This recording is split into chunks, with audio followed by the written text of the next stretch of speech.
des Échos, je suis très heureux de vous accueillir ici. Ça fait 1 an qu'on travaille à cet événement pour répondre à toutes vos attentes. Vous êtes des créateurs, des porteurs de projets, des jeunes entrepreneurs, des PME, des TPE. On a construit un programme sur ces 2 jours avec 100 conférences.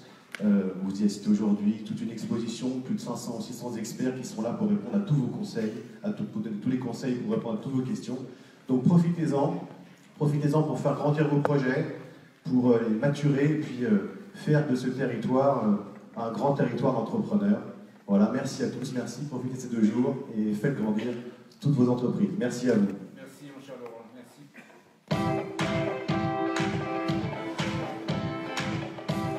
C'est bon, on va pouvoir enchaîner. Merci mon cher Laurent, merci à toutes et tous de nous avoir rejoints pour cette matinée où j'espère on va vous donner encore plus envie d'entreprendre, on va vous faire partager l'expérience d'autres entrepreneurs, d'experts de l'accompagnement de la création d'entreprises qui, je l'espère en tout cas, vont vous prouver que c'est possible de créer son entreprise, de la faire grandir, et en particulier sur ces territoires où vous vous en rendrez compte, on parle encore aujourd'hui beaucoup de la solitude de l'entrepreneur, et bien non, c'est pas si vrai que ça, et en particulier dans cette région où il y a une tradition entrepreneuriale que à la fois les entrepreneurs et puis tous ceux qui entourent les entrepreneurs continuent de défendre et illustrer avec une énergie toute particulière.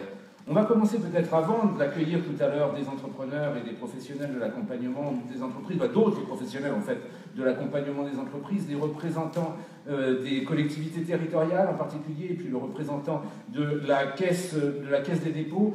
En fin de compte, ils sont venus, ils et elles sont venus, ils sont tous là. Vous avez le représentant de Nantes Métropole, avec Johanna Roland, maire de Nantes et présidente de Nantes Métropole, avec David Sanzin, le président de la Carène, donc on parlera là plutôt de ce qui se passe du côté de l'agglomération de Saint-Nazaire, avec Paul Janotto, qui est le vice-président de la région Pays de la Loire, qui représente Bruno Retailleau, qui devait être parmi nous, mais qui a un agenda qui s'est un petit peu compliqué, je pense, ces derniers jours, et puis Philippe Lambert, qui est le directeur régional de la Caisse des dépôts, qui accompagne au quotidien effectivement les entrepreneurs. On va se livrer avec vous, mesdames, messieurs, à une petite séquence macroéconomique. On va voir ce qu'il en est de la réalité de la création d'entreprises. Les chiffres nationalement sont plutôt bons. Qu'est-ce qu'il en est de cette dynamique entrepreneuriale sur vos territoires? On commence naturellement avec vous, Johanna Roland. Merci, bonjour à chacune et à chacun. Ravi de vous retrouver comme chaque année pour cette 9e édition du Salon des entrepreneurs. C'est important dans un territoire où l'entrepreneuriat, c'est une vraie histoire, une longue histoire et une histoire qui se renouvelle, parce que sur cette grande métropole, dans cette région, dans le Grand Ouest, nous avons la chance d'avoir des hommes et des femmes qui investissent, qui prennent des risques, qui font preuve d'audace, et évidemment notre volonté c'est de travailler avec eux. On est la 2e métropole en France aujourd'hui, cette année, dernier chiffre à l'appui, sur la dynamique dans l'emploi privé. Et quand on regarde un peu plus dans le détail, ce qui amène cela, c'est non seulement le fait qu'on soit particulièrement bien positionné sur la création d'entreprises, mais surtout, et j'insiste cette année sur cet indicateur, sur la pérennité des nouvelles entreprises. Et ça, je crois que c'est assez révélateur de l'écosystème dans lequel nous sommes. On ne fait pas des coups ici, on ne fait pas du marketing, on travaille dans la durée. Et c'est-à-dire que pour nous, c'est extrêmement important, non seulement qu'on ait ici beaucoup d'entreprises qui se créent, mais aussi des entreprises dans les nouvelles, on sait bien que c'est le moment de la prise de risque, qui réussissent ce pari et cette pérennité. Donc pour faire ça, je crois qu'ici, chacun dans son rôle, chacun dans ses responsabilités, mais aussi dans un partenariat public-privé assumé, que moi j'ai souhaité développer, renouveler. C'est dans cet état d'esprit que j'ai mis en place, par exemple, ce qu'on a appelé un conseil des acteurs économiques, pour travailler aussi bien sur des sujets très prospectifs, comment par exemple la digitalisation vient amener une mutation des milieux économiques diverses, mais aussi sur des sujets très concrets, la sécurité par exemple dans les zones d'activité. Donc une grande métropole comme celle que je dirige, elle joue à la fois un rôle d'impulsion, 2 milliards d'investissements à l'échelle du mandat. Quand avec David Samzin, nous allons ensemble au MIPIM, qui est le salon français pour donner à voir des dynamiques métropolitaines, on voit que nos chiffres conjoints, ils portent. Je vais donner un exemple concret, on réouvrira cette année le musée des Beaux-Arts à Nantes. Le musée des Beaux-Arts, ça a été 300 000 heures de travail pour 3/4 d'entreprises qui sont des entreprises régionales. Donc un projet comme celui-là ou un projet comme le mine, ils ont du sens en soi, mais aussi dans la capacité à soutenir l'économie locale, à impulser aux côtés des entreprises cette dynamique à laquelle on est attaché. Et puis ensuite, il y a le jeu à la nantaise, cet esprit collaboratif, et je voudrais pour en témoigner donner un exemple d'actualité qui aurait pu être un exemple très difficile et qui en réalité aujourd'hui un exemple de rebond. On a eu dimanche un incendie important au cœur de Nantes qui a touché la cantine numérique et le réseau des entreprises qui travaillent autour. Autant vous dire que dans une terre où on a fait ce choix, pour les acteurs, sur le moment, ça a été un choc. En moins de 10 heures, la puissance publique a mis sur la table des places de relogement immédiat, une subvention d'équipement exceptionnelle, un travail en bonne intelligence entre les collectivités pour que les entreprises soient les moins pénalisées possibles, et plus globalement, le tissu du territoire, entreprises privées, entreprises publiques, collectivités, en moins de 10 heures, ont mis sur la place au total 257 places pour accueillir ces entreprises. Je donne cet exemple parce que je crois qu'il est aussi le révélateur d'un territoire qui est en mouvement, en dynamique et en même temps toujours en prospective. Et ce sera mon dernier mot. Avec David Samza, on a fait le choix de dire que notre métropole devait passer un cap sur la dimension internationale parce que, bien sûr, qu'on aide les entreprises localement. On reviendra sur l'accompagnement pour éviter les doublons, pour être pragmatique, pour vous faire gagner du temps et nous faire gagner du temps. Mais on doit aussi jouer à l'échelle internationale. C'est un des sens de l'alliance entre Nantes et Saint-Nazaire. C'est le sens de la création de l'agence économique que nous avons voulu parce qu'on a les moyens aujourd'hui de passer le cap d'après sur l'international. Vous voyez, ça commence fort. Je vous avais dit que vous ne seriez pas tout seul sur ce territoire. Vous en avez déjà une première indication. Même philosophie sur Saint-Nazaire, David Samza. Et qu'est-ce qu'il en est également peut-être des chiffres de l'entrepreneuriat sur votre territoire plus précisément? Oui, bien sûr, même philosophie, l'agglomération nazarienne, l'entrée de ce fleuve, la Loire, je le dis régulièrement, nous n'avons jamais connu cette situation, jamais connu un donneur d'ordre aussi grand soit-il.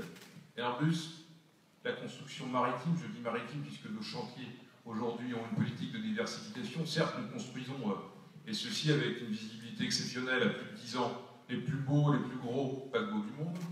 Nous les construisons, mais avant toute chose, nous les concevons. Et grâce là aussi à l'ensemble du réseau, et je pense notamment aux investissements déterminants sur la réalité virtuelle, par exemple.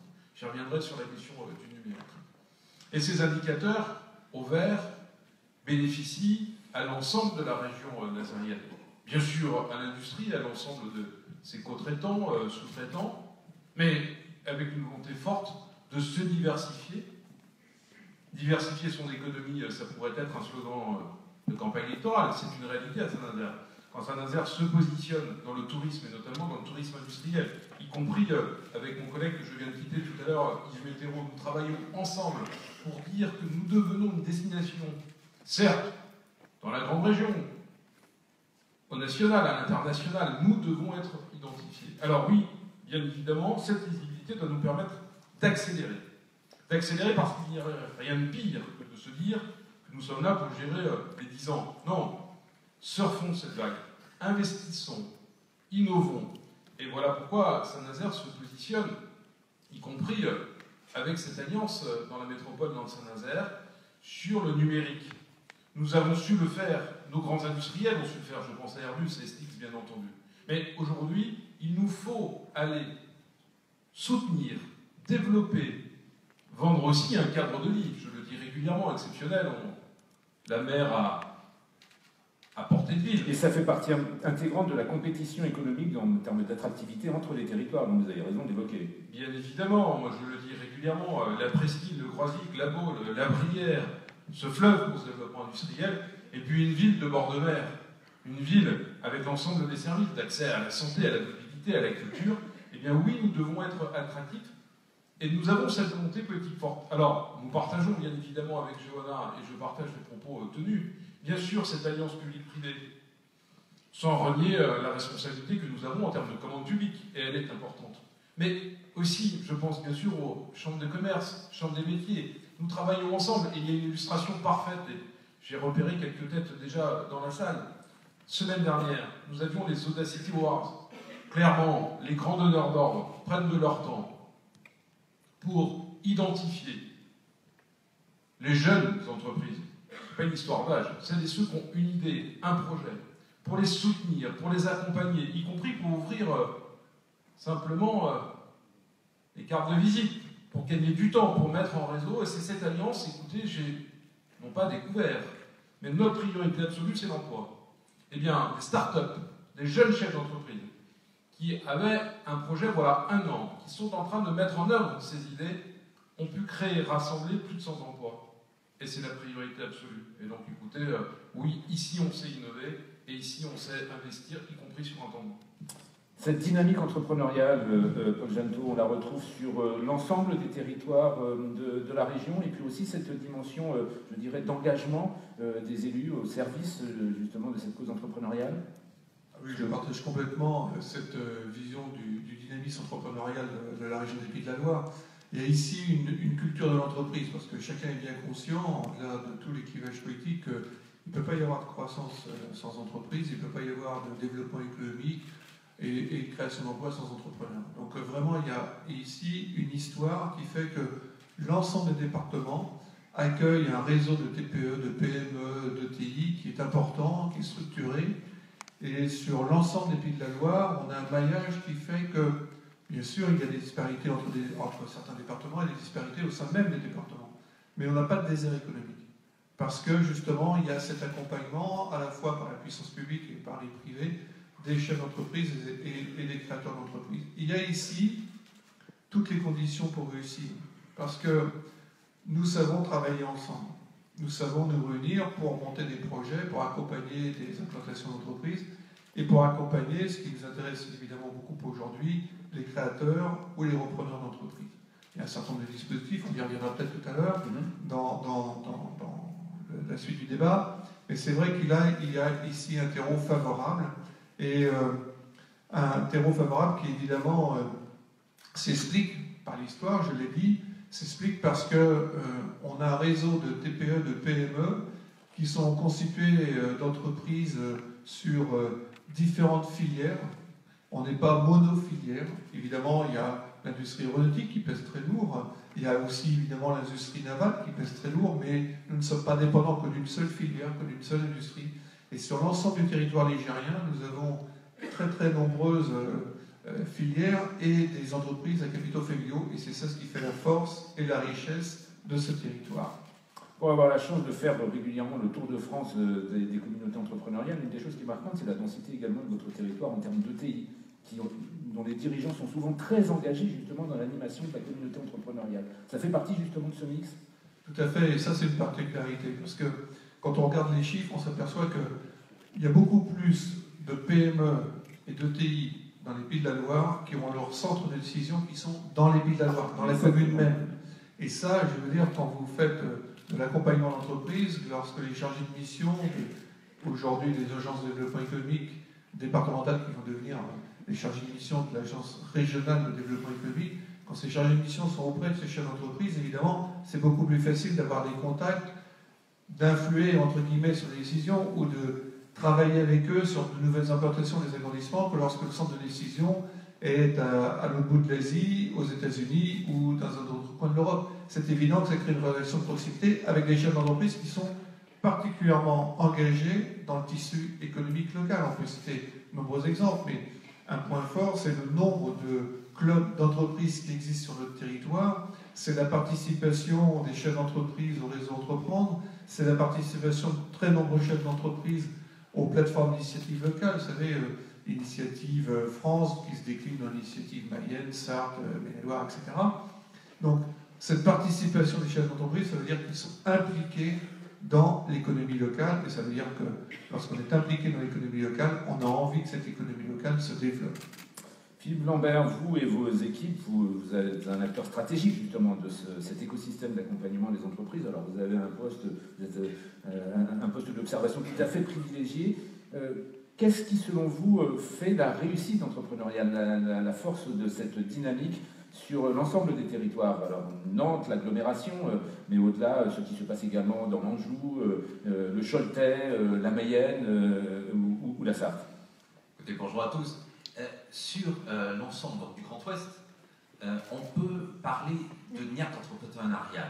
La niaque, c'est un terme que je prends auprès de Nicolas Dufour, le patron de BPI. C'est la volonté d'entreprendre, et ça, c'est vraiment une caractéristique de la région et des entrepreneurs ligériens. Une niaque qui permet, qui veut avancer, et ça on le voit à travers tous nos réseaux, on le voit aussi d'ailleurs à travers le nombre de créations d'entreprises, on ne l'a pas cité, 22 000 par an. 22 000 par an dans la région, c'est quand même un très très bon score qui se maintient, quels que soient les événements, et donc la crise est passée aussi dans notre région. Pour autant, nous avons juste au passage, une précision, c'est un chiffre fort et qui se maintient, et dans une France dont la dynamique entrepreneuriale ne se dément pas. Il se crée encore aujourd'hui en France 3 fois plus d'entreprises qu'il y a 15 ou 20 ans. Alors, la région, effectivement, maintient son niveau de création d'entreprises, maintient ce niveau dans tous les secteurs. C'est vrai qu'on parlait de diversification, c'est, je crois, la spécificité de cette région, justement, de ne pas avoir de spécificité. On a une diversité d'intervenants, on a une diversité de filières, on parle d'industrie, bien sûr, maritime ou aéronautique, d'agroalimentaire, on parle aussi de numérique, on peut parler aussi d'économie sociale et solidaire, donc diverses filières, mais aussi une répartition sur l'ensemble du territoire ligérien qui est cohérente. Je veux parler du numérique, on connaît bien sûr dans French Tech, vous l'évoquiez tout à l'heure, mais il y a aussi sur Angers tout ce qui est objet connecté, il y a à Laval le virtuel, en Vendée la robotique, bref, une diversité et de filières et une implantation sur l'ensemble de la région en matière de création, en matière d'entreprise. Vous parliez tout à l'heure des ETI, des PME. Il y a effectivement dans la région des Pays de la Loire un nombre important de PME, et c'est ce qui manque cruellement à l'économie française. On le sait, nous sommes en France à 4% de PME, tout ce qui est entreprise, donc de moins de 250 salariés. C'est en Allemagne près de 20%, c'est 15% au Royaume-Uni. Donc on voit bien que cette dynamique entrepreneuriale, il faut combler en France, et elle existe dans les Pays de la Loire, et j'espère que tous ceux qui participent aujourd'hui à ce salon seront désormais, et de même, les prochaines pépites, comme on dit. Ou les prochaines licornes. Les prochaines déjà PME dans un premier temps, puis ETI. Mais justement, donc, on a bien compris le message, ce sont des territoires où il fait bon entreprendre, vous serez les bienvenus, vous serez accompagnés. Le défi, c'est non seulement de créer de plus en plus d'entreprises en France, mais c'est aussi d'avoir de plus en plus d'entreprises qui grandissent. C'est cette croissance des entreprises qui est le défi dans le défi. Et pour ça, l'accompagnement, la qualité de l'écosystème, on l'a déjà évoqué à plusieurs reprises, elle est déterminante.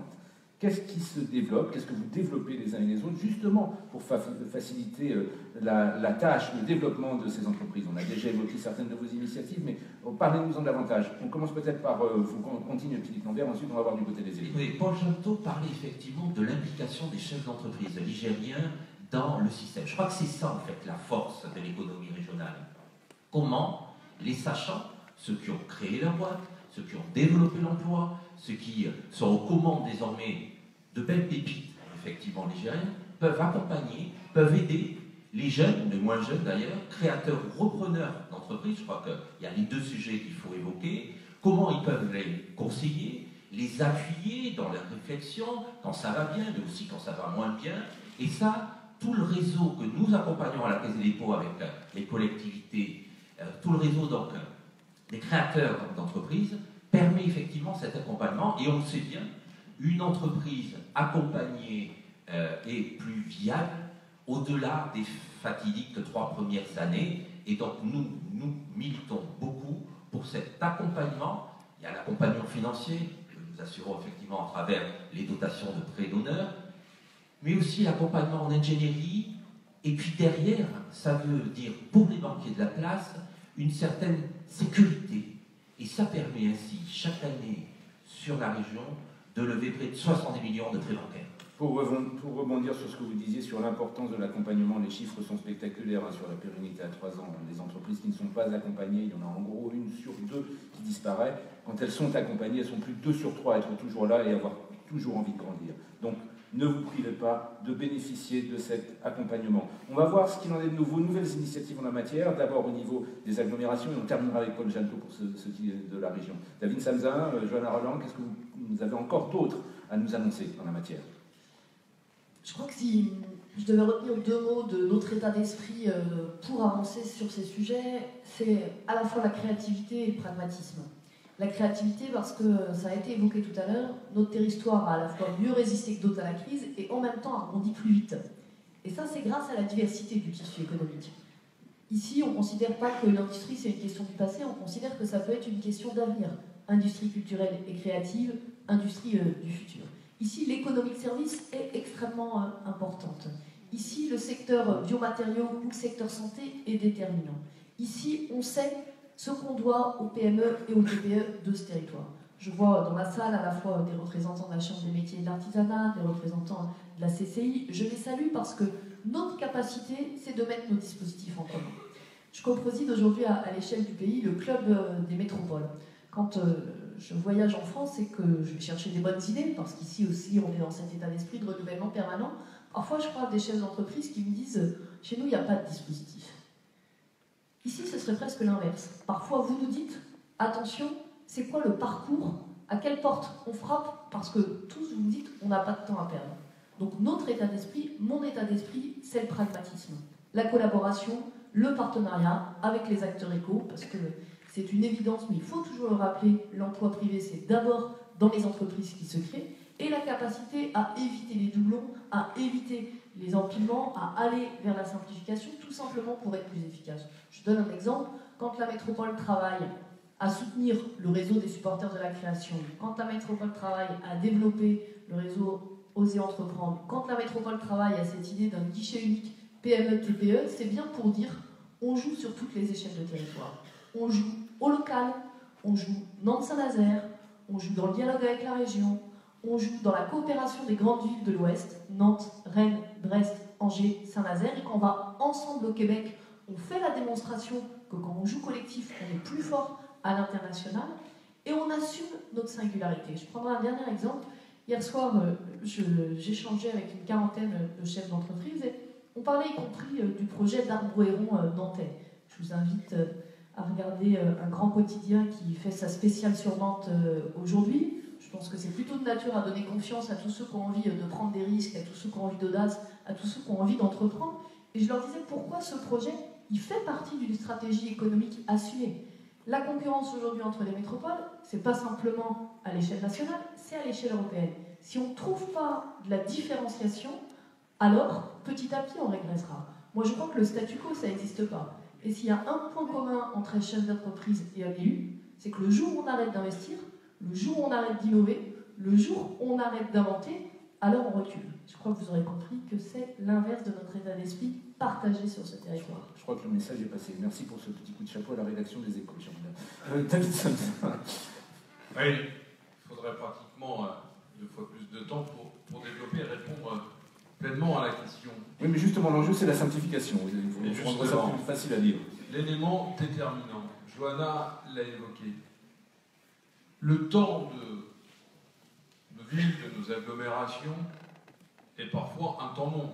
Toutes les politiques qui nous amènent à conserver, à développer un environnement de qualité, nos politiques d'urbanisme, culturel, nos politiques d'habitat, bref, tout l'écosystème qui est mis en œuvre pour travailler sur un temps long. Mais l'élément déterminant, aujourd'hui, ça va tellement vite qu'il nous faut travailler dans une métropole, dans une agglomération avec une très grande réactivité.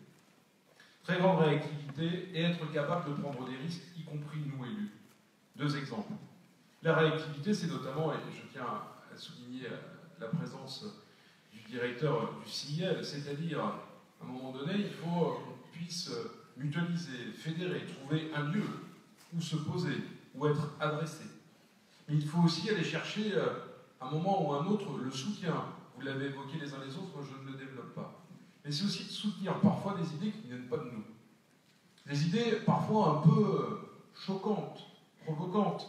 J'ai eu l'occasion cette semaine ou semaine dernière, vendredi dernier, d'aller ouvrir une démarche particulière. Lorsqu'on est venu me voir dans mon bureau pour me dire « Monsieur le Président, est-ce que vous êtes OK pour soutenir une initiative du CGD 1+1 » Le Centre des jeunes dirigeants, pour ceux qui se... Le Centre initiative des jeunes dirigeants. 1+1 égale 3.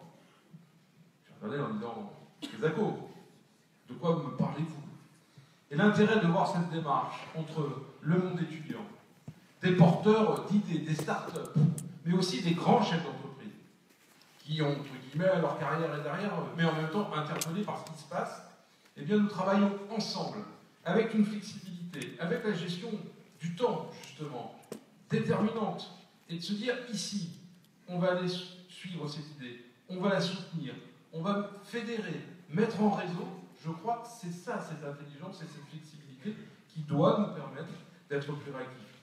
Sans oublier, et c'est un élément important, ce sont les politiques de temps long, notamment dans l'environnement, lorsque nous sommes capables de nous réunir, et je tiens à nous en féliciter collectivement, la région, le département, bien évidemment l'agglomération et la ville de Saint-Nazaire, pour mettre plus de 15 millions d'euros sur la table, pour pouvoir bouger une route, un boulevard devant chez STX.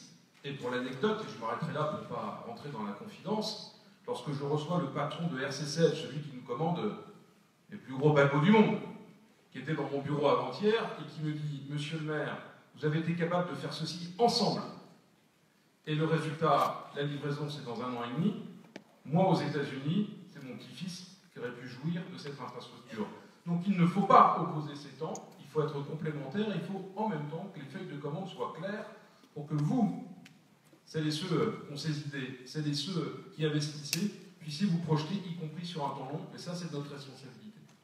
Paul Jeannetot, à l'échelle de la région, comment est-ce que vous envisagez justement de transformer encore l'essai de cette union sacrée, en fin de compte, autour des entrepreneurs? Vous savez, la région avait obligation, comme toutes les régions françaises, d'écrire cette année son schéma régional de développement économique, l'internationalisation et l'innovation. Alors c'est un cycle un peu barbare, le schéma régional, donc ça donne le SRDE2I. Mais au-delà de l'aspect techno, c'est simplement un schéma qui fixe la stratégie de la région pour les années à venir, pour les 5 ans à venir en termes de développement économique. C'est un schéma qui se fait en concertation avec énormément de structures, de collectivités, en relation avec la métropole nantaise, bien sûr, et ce schéma donc fixe une stratégie. Et nous, on va le décliner derrière dans des outils pratico-pratiques à destination des chefs d'entreprise, des créateurs, des repreneurs, de ceux qui se développent, éventuellement aussi à destination des chefs d'entreprise qui, pour des raisons ou une autre, connaissent un retournement de situation et qu'il faut accompagner avant que le marché reprenne. Bref, on est en train de finaliser, puisqu'on présentera ce contrat de croissance, cette boîte à outils qu'on a appelé contrat de croissance, on le présentera le 15 et 16 décembre lors du vote du budget primitif de la région. Nous avons eu plusieurs mots qui ont été nos lignes directrices. Mais un en particulier, c'est la simplification. On a voulu, et on va présenter une boîte à outils simplifiée, claire, lisible, accessible, qui reposera sur quelques items et qui permettra à chaque chef d'entreprise, en allant sur un portail qui s'appelle entreprise-pays-de-la-Loire.fr, qui est co-géré d'ailleurs à la TCCI régionale, eh bien chacun pourra retrouver très rapidement les outils qui peuvent être à cette disposition en fonction du cycle de la vie de l'entreprise. Et la région apporte évidemment un certain nombre de financements, mais comme cela a été dit, tout ne peut pas se faire au niveau régional. Il y a aussi des partenariats à établir avec les établissements publics de coopération intercommunale, les EPCI, qui ont aussi une compétence forte en termes de développement économique. Mais pour en revenir à la région, simplification, lisibilité, visibilité, pour que, quel que soit le moment de la vie d'entreprise, et aujourd'hui ce qui nous importe c'est la création, on puisse effectivement accompagner les chefs d'entreprise. Moi je voudrais revenir juste d'un mot sur cette notion-là. Quand on crée une entreprise ou quand on reprend une entreprise, très souvent, malheureusement, elle est sous-capitalisée. Donc le problème du financement de l'entreprise, c'est un vrai sujet. Essentiel. C'est essentiel. Et la plupart des difficultés que connaissent ces entreprises à 3 ou 4 ans, c'est parce qu'elles ont été sous-capitalisées au départ. Il y a eu un moment où on nous disait qu'on pouvait créer une entreprise avec 1 euro, je crois. Ouais, mais sur le terrain, personne. Et sur le terrain, ça ne marche pas. Franchement, ça ne marche pas. Il faut avoir un dialogue avec ses partenaires financiers, ses banquiers, et justement lever des fonds et pouvoir bénéficier de prêts d'honneur qui ont un véritable effet de levier. Ça, c'est important. Mais ce qui est sans doute encore beaucoup plus important, c'est effectivement l'accompagnement. Et quand on bénéficie d'un prêt d'honneur, on bénéficie, si je peux me permettre cette expression, d'un parrainage. Et c'est ça ce qui fait la réussite de l'entreprise à plus de 3 ans. Les chiffres que vous citez sont tout à fait exacts, sont même, je crois, encore un peu supérieurs. On est plus à 80-85% de pérennité à 3 ans lorsqu'on a été accompagné par un les premières années. Alors l'accompagnement, il peut prendre différentes formes, ça peut être toutes les semaines, tous les 15 jours ou tous les mois, peu importe. Mais c'est l'accompagnement par quelqu'un qui a déjà vécu la vie de l'entreprise, parce que créer une entreprise, reprendre une entreprise, c'est une aventure humaine. Et c'est bien d'avoir autour de soi des gens qui ont déjà vécu cette aventure, d'anciens cadres, d'anciens chefs d'entreprise, qui viennent conseiller. Parce que lorsqu'on reprend une entreprise, on peut être un très bon gestionnaire, mais pas forcément l'hyper-technicien de l'entreprise. Mais on peut être aussi un hyper-technicien, mais pas avoir quelques lacunes en termes de gestion. Donc le parrain va permettre de faire la jonction entre les deux. Et c'est ça ce qui est sur la pérennité de l'entreprise. Donc nous travaillons à abonder les fonds des plateformes d'initiatives locales dont j'ai parlé tout à l'heure, du réseau Entreprendre, mais aussi de l'ADI, du Fondes, qui sont là. Fondes, c'est un fonds qui intervient auprès des entreprises de l'économie sociale et solidaire. Donc nous abondons leurs fonds pour faire en sorte que ces prêts d'honneur puissent être de qualité. Et je l'ai dit, un prêt d'honneur a un effet de levier. On considère que grosso modo, l'effet de levier est de 5 à 7.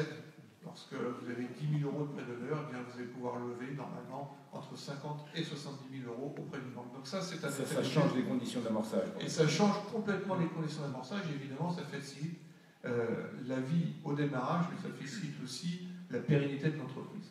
Merci à toutes et tous pour voilà, ce premier partage, ce premier panorama. Vous avez compris, on est vraiment sur des territoires d'entrepreneuriat. Vous ne serez pas tout seul. Merci encore une fois de votre apport. On va tout de suite enchaîner avec nos amis entrepreneurs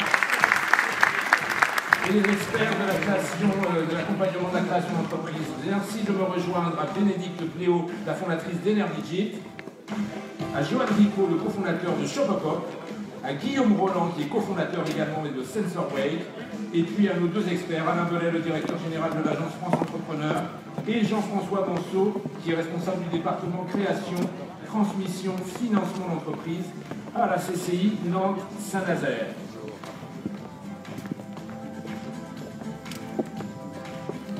Le plan de table est parfaitement organisé. Alors on va descendre maintenant à hauteur d'entreprise, on va voir ce qu'il en est au-delà effectivement de ce contexte tout particulier dans lequel vous avez la chance de pouvoir entreprendre. Tous les territoires ne sont pas aussi accueillants que ce que l'on vient de voir. On va voir ce qui se passe lorsqu'on rentre dans le quotidien d'un créateur d'entreprise, la manière dont on se lance, la manière dont on trouve la bonne idée de business, la manière dont on trouve effectivement des bons partenaires pour l'accompagnement. Mais avant toute chose, puisque vous êtes, chers amis entrepreneurs, à la tête de jeunes entreprises que tout le monde ne connaît pas encore, séance classique, l'élévateur pitch, vous avez 30 secondes pour nous expliquer quel est votre business. On commence avec vous, peut-être Guillaume Roland, parce qu'on a beaucoup entendu parler de vous, hein, la Google Science Fair en 2014, le CES de Las Vegas l'année dernière, mais tout le monde, vous n'êtes pas encore sur le radar de tout le monde. Vous faites quoi? Bonjour à tous, donc SensorWave qui est une startup basée à Nantes, on a développé le réveil olfactif, donc un produit qui est maintenant aujourd'hui sur le marché européen, en France, chez Nature et Découverte, Boulanger, Darty, donc un petit cadeau de Noël si vous avez raison, il faut faire un peu de promo. On est là pour faire tourner les business aussi, d'accord? Les bonnes humeurs avec le croissant chaud, le chocolat. Donc on est une startup de 10 personnes maintenant, basée aux mines de Nantes, donc c'est un espace d'entreprise. Et cette idée est née en effet quand j'étais encore au lycée du garage. On a été accompagné par Google, on l'aide toujours via des programmes d'accélération qui nous permettent d'accélérer vite, de développer le produit dans tous les marchés européens, bientôt les US, et aussi de développer d'autres produits, produits connectés avec cette vague et cette tendance de l'IoT, qui est donc l'Internet of Things, qui est très présente dans les startups d'aujourd'hui. Donc vous voyez, vous ne serez pas tout seul, hein, même si vous lancez votre projet de boîte dans votre chambre d'étudiant. Bénédicte, qu'est-ce qu'on fait chez Enerdigit? Bonjour, Enerdigit, donc c'est Ener comme énergie et Digit chez Digital. On est comme Digital, pardon, on est au croisement de ces deux secteurs d'activité. On est donc dans le secteur des smart grids, avec l'idée d'aider le réseau électrique via des moyens numériques à intégrer les énergies renouvelables, du stockage, à décentraliser la production. Et donc nous, plus particulièrement, on a lancé une première offre qui est celle de l'effacement de consommation électrique à destination d'industriels. Donc en fait, on fédère des industriels qui sont prêts à limiter leur consommation, à décaler leur consommation de quelques dizaines d'heures par an, et donc ça dans le but d'aider le réseau à s'équilibrer. Ça pourrait être particulièrement utile cet hiver où le réseau va être sous tension en termes d'électricité. Shopopop, alors il y a une idée de vivacité, mais de vivacité pour faire quoi? Alors bonjour à tous, donc Shopopop c'est un service de livraison entre particuliers. En gros, ça permet à une personne qui vient d'effectuer un achat chez un commerçant, aussi bien sur internet qu'en magasin, de pouvoir se faire livrer à domicile au jour et à l'heure souhaitée. Et la particularité, c'est que la livraison elle va être faite par une personne comme vous, encore comme moi, quelqu'un qui profite d'un trajet dans la ville, qui récupère le colis au magasin, qui va livrer sur son trajet et qui va gagner un petit peu d'argent. Donc si vous connaissez le covoiturage, c'est exactement le même principe, sauf qu'ici on transporte non pas des personnes, mais des courses, des colis, des objets à l'échelle d'une ville. Alors, on voit, on a là des offres qui sont très, très packagées. Le but du jeu, quand on cherche une idée de business, c'est non seulement d'avoir une idée qui vous intéresse, mais aussi qui puisse marquer une différence sur le marché. Comment est-ce que vous la résumez en 2 mots? Qu'est-ce que vous faites qui n'existait pas? On l'entrevoit, mais comment est-ce que vous le dites avec vos mots à vous? Alors en gros, on explique que nous, on n'a rien inventé finalement, parce que se rendre service ou d'avoir quelqu'un qui va aider une autre personne pour transporter de la marchandise ou des courses, c'est des choses qui étaient faites même à la génération de mes parents, de mes grands-parents. On a simplement apporté la brique numérique, donc une technologie qui est finalement la télécommande que vous avez dans votre poche, qui est un smartphone, qui va vous permettre de mettre en ligne une demande de livraison, et qui finalement, grâce à cet outil du numérique et cet outil du digital, va simplifier la relation pour se rendre service autour d'une livraison. Voilà, premier message, on n'a pas forcément à révolutionner un marché, mais on peut parfois juste changer d'expérience client, comme on le dit dans le marketing, et ça suffit pour faire une boîte à un courbe de développement effectivement assez ascendante. Chez Energy, facteur de différenciation. Nous aussi, on est un peu dans la transformation d'usage, on pousse des entreprises qui ont pour vocation à produire ce qu'elles produisent, à aussi devenir acteurs du réseau. Donc en ça, on essaye d'intégrer en fait une nouvelle manière de consommer. SensorWave, à part le fait qu'on est réveillé voilà, de manière olfactive et pas simplement sonore. En règle générale, on a envie de mettre le sens, en effet l'odorat, le parfum, tout le pouvoir et la magie des parfums dans des objets du quotidien.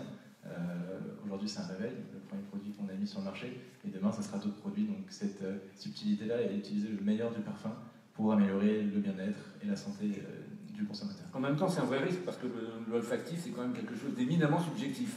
Voilà. C'est difficile d'être fédérateur autour de parfum ou d'odeur. Donc comment est-ce que vous avez réussi à franchir cet obstacle? Le meilleur partenaire qu'on a trouvé, c'était Givaudan, qui est le leader mondial des parfums et des arômes. C'est voilà, tous les jours vous buvez, vous sentez un peu de Givaudan. Acteur majeur du marché, hein. C'est une entreprise suisse, je crois. Exactement, basée en Suisse. Et cette entreprise-là nous a fait confiance dès le départ, à l'origine du projet quand on était encore dans le garage.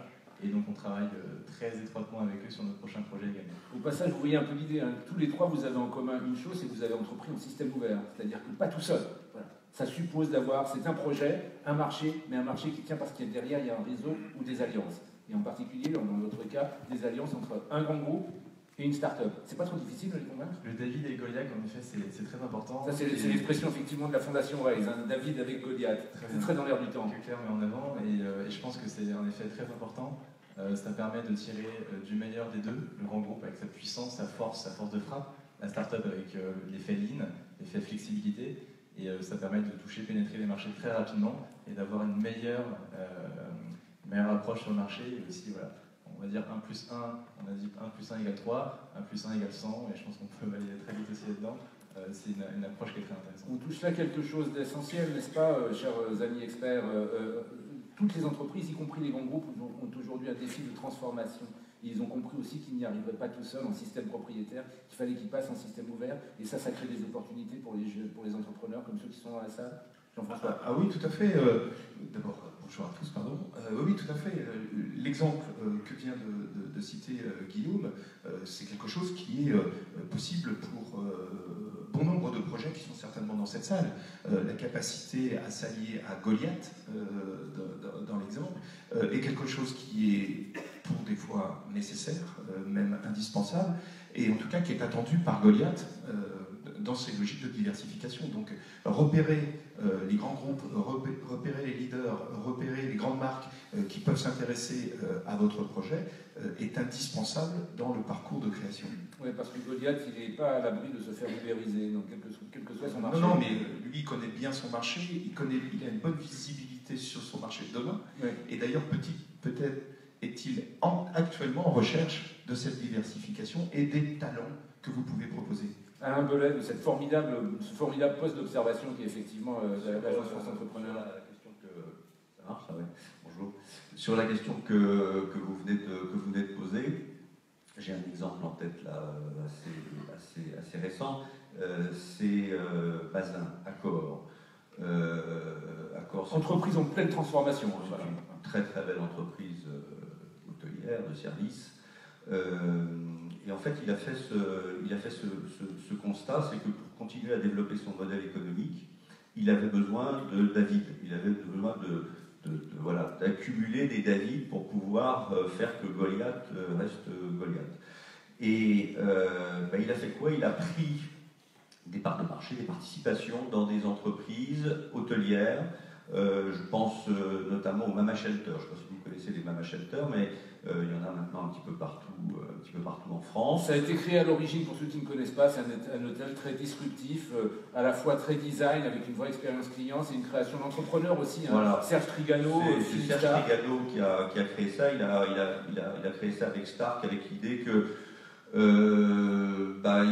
il fallait proposer une offre qui soit alternative et qu'en fait, les gens, quand ils vont à l'hôtel, ils n'ont pas nécessairement besoin de beaucoup d'espace, mais ils ont besoin d'une excellente literie, ils ont besoin d'outils connectés, ils ont besoin de sanitaires impeccables et d'une bonne sonorisation. Voilà. Et puis l'endroit pour manger de manière sympathique, voilà, et si possible en rencontrant des un lieu de vie, enfin bon, voilà, tout ça c'est assez formidable. Et Bazin, voilà, est maintenant actionnaire des Mama Shelter. Et voilà, il prend des prises de participation comme ça un petit peu partout.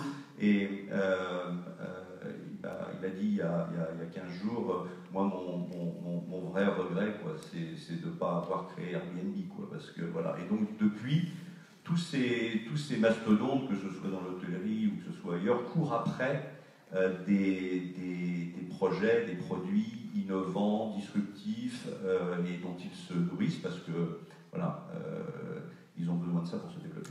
Alain Belay, Jean-François Monceau, vous qui scannez en permanence l'ensemble des secteurs d'activité, les gens qui sont dans la salle, quand on envisage de se lancer dans la démarche entrepreneuriale, la première question qu'on se pose, toutes les statistiques sur les sites d'information service le prouvent, c'est quelle est la bonne idée de business, quel est le bon secteur? Est-ce qu'il y en a? Ou est-ce qu'en fin de compte, il est possible d'innover sur tous les secteurs? Allez-y, Jean-François, je vous sens très chaud, la parole. Oui, cette question est complexe à répondre.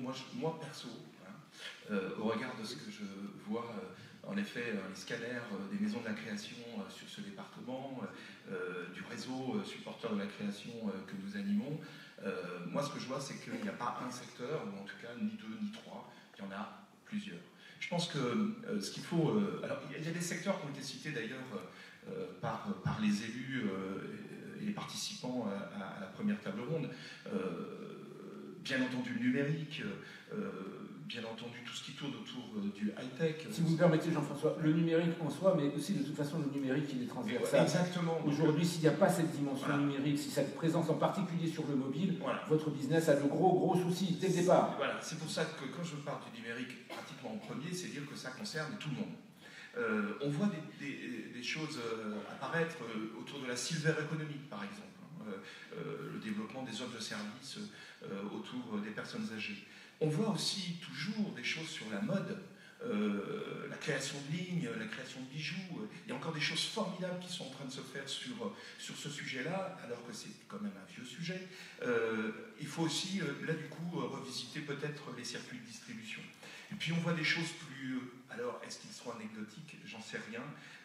Sur les jeux collaboratifs, sur l'écologie, tout ce qui tourne autour du sans-emballage, des restaurants spécialisés. Et puis, un grand sujet, un petit peu aussi sur notre territoire, c'est le drone, là aussi, avec tout un tas d'activités qui se génèrent, qui naissent autour de la technologie des drones. Ne pas oublier, parce que c'est repéré quand même, là aussi dans nos scanners, la reprise d'activité en milieu rural. Il n'y a rien d'innovant, mais c'est quand même des choses qui sont en train de se relancer sur le multiservice, l'épicerie et ce genre de choses. Avec là comme booster aussi en termes de contexte, à la fois la demande pour de l'ultra-local et puis un besoin de redynamisation économique des territoires et donc des collectivités territoriales qui vous déroulent le tapis rouge. Tout à fait, l'opportunité doit forcément répondre à un besoin. Oui, n'oubliez jamais, la formule de départ, c'est une personne, une idée, un marché. Voilà. Donc, ce n'est pas une opportunité pour soi, c'est une opportunité pour un marché qui nous permet de développer son activité. Repérer effectivement les besoins qui ne sont pas satisfaits dans la vie quotidienne de vos voisins. Alain Belay, sur cette problématique des secteurs porteurs. Oui. Bon, j'avais préparé une fiche, les nanotechnologies, bon, ok. Mais vous pouvez moi, j'ai une vérité là, par rapport à ça, c'est que le secteur porteur, c'est d'abord celui qui vous porte. La deuxième chose, c'est que le secteur porteur, c'est celui qui débouche sur un marché, sur des clients. Et à partir de là, il faut se poser les bonnes questions sur ce qu'on est et sur ce qu'on a envie de faire. Et évidemment, on ne se pose pas nécessairement la même question quand on a 25 ans ou quand on a 55. On ne se pose pas la même question quand on veut créer une activité durable et gagner sa vie avec, ou si c'est une activité d'appoint, de salaire. On ne se pose pas la même question quand on a du capital ou quand on n'en a pas. Donc ça, c'est la première chose. Et puis ensuite, il faut savoir vers quoi on veut aller et encore une fois, ce qu'on est. On n'envisagera pas d'être boulanger si on ne veut pas se lever tôt. On ne souhaitera pas aller vers la franchise, qui est un formidable secteur, si on n'aime pas être commandé et faire du reporting en permanence. Du commerce de proximité si on n'aime pas les gens. Enfin bon, bref, il faut se poser les bonnes questions et notamment celles qui consistent à éviter les effets de mode. Il y a des activités comme ça qui pop, des pop-up, là on les voit surgir et puis elles disparaissent assez vite, parce que finalement ça a amusé le marché pendant un moment et puis c'est pas porteur.